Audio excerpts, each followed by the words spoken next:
So in this section, we're going to see how fractions can be written as decimals. Now we'll start with the easy ones.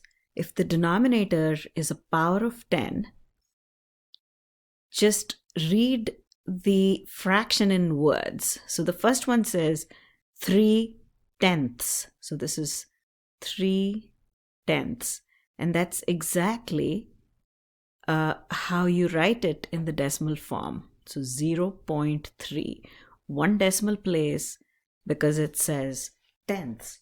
75 thousandths. So the denominator is thousandths.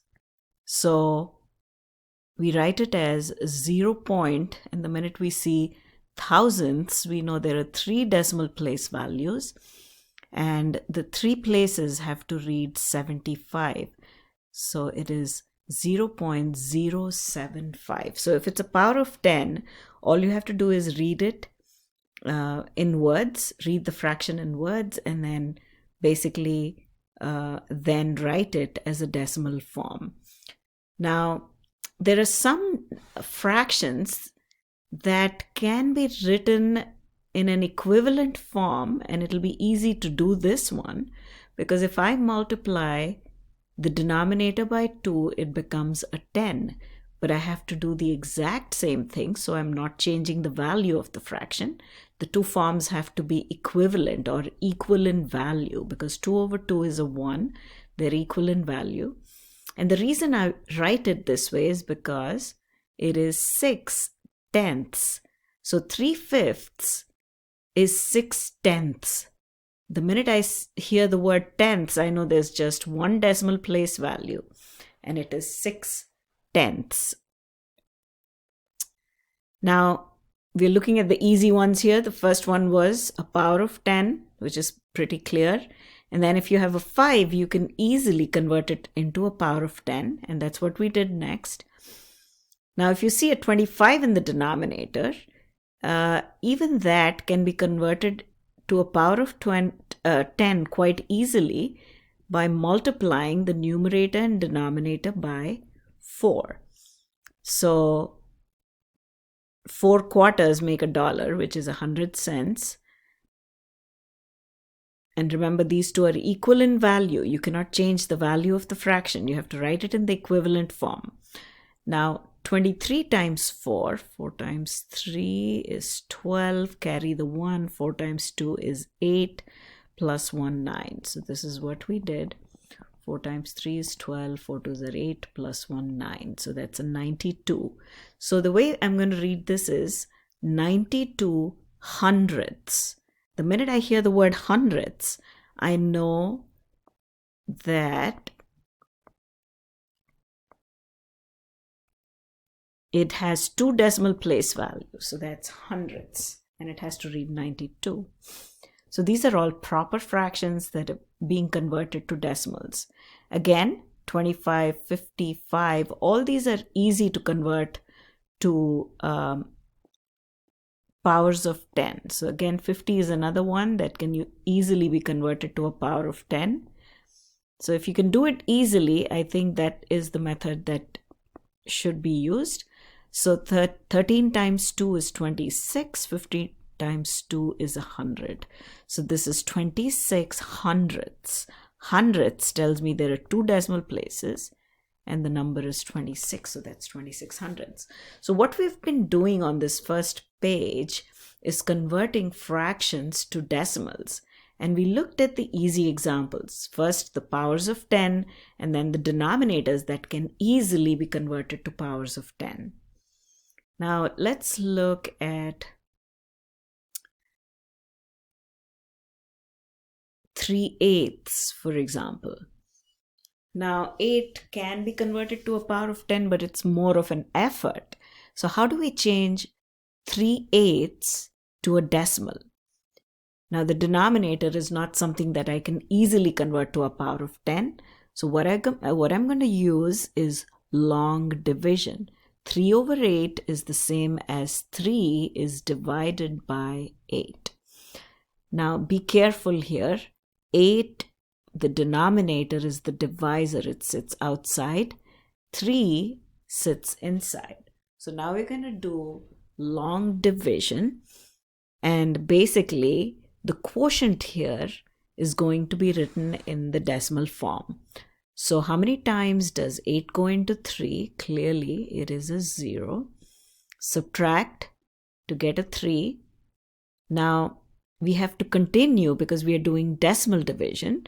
So I'm going to put a point here and add a 0. The minute I put a decimal point here, I need to do the exact same thing in the quotient.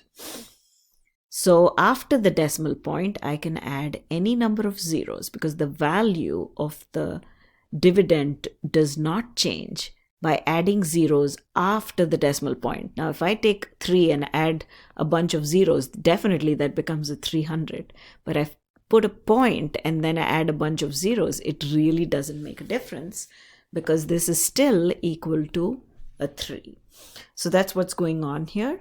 So 8 goes how many times into 30? 8 2s are 16, 8 3s are 24. So I subtract to get a 6. Remember that we can add any number of zeros. We keep going until the decimal stops or terminates, or a recurrence happens. A recurrence of a decimal happens. So I'm going to add a 0. 8 goes how many times into 60? 8 5s are 40. 8 6s are 48. 8 7s, 7 8s are 56. So I put my 56. I subtract, carry the 1 over. This becomes a 5. 10 minus 6 is 4. Bring another 0 down, and we know this is going to end because 8 times 5 is 40. And we get a remainder of 0. So what we have here is a decimal that terminates, which means stops. It doesn't recur. So what did we do? We divided 3 by 8. Remember, this is the divisor. And that's what sits outside. That's what you're dividing by. And this is equal to 0.375.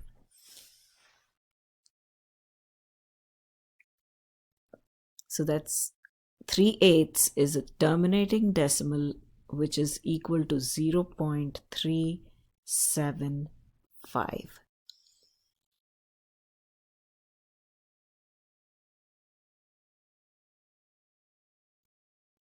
Now, when we have to write a mixed number as a decimal, so for example, if I had to write 25 and 3/8, this is the same as 25 plus 3/8. We know how to convert 3/8 into a decimal, so it's 25 plus, and 3/8 is equal to 0.375, and this is equal to 25.375.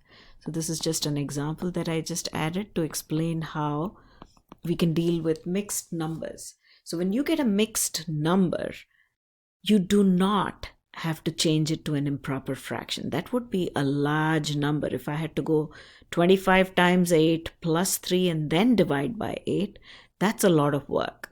You know that 25 and 3/8 is 25 plus a fraction that is 3/8, and this fraction gives the decimal portion of the number.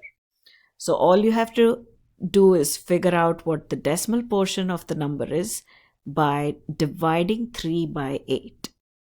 And we're going to do the exact same thing in the next problem. We're going to write it as 3 and we're going to fill this blank. And where is that going to come from? From the fractional part of the mixed number.